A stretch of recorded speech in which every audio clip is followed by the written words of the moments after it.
American diplomats are participating in events simultaneously at our American Corners, America at Your Libraries, and locations hosted by our local partners.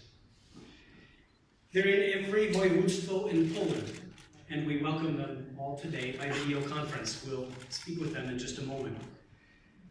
I'd like to especially thank our Polish guests gathered at these locations, our local Polish host partners, the host institutions for our American Corners and America at Your Libraries, our coordinators of the same, and our diplomats who have all come together to kick off many months of special programs, conversations, and connections.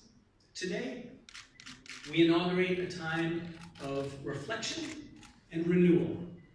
We think back on our extraordinary intertwined history that has tied our peoples together in friendship, and we think forward to how we can collaborate even more closely to face today's and future challenges.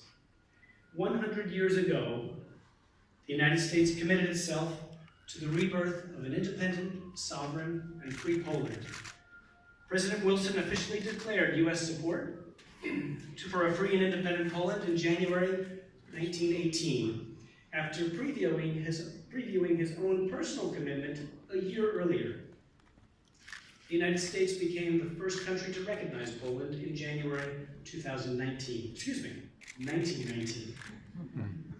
Now, while President Wilson's commitment was historic in its impact, it wasn't so surprising.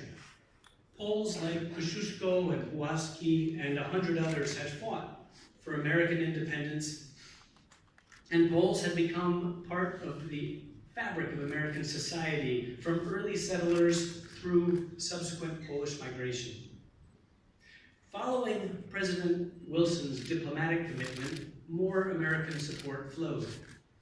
Thousands of Polish Americans joined Haller's Blue Army, and a score of American pilots fought under Polish command against the Soviet invasion.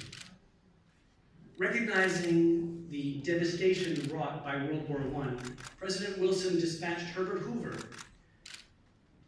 to disperse $200 million worth of humanitarian support.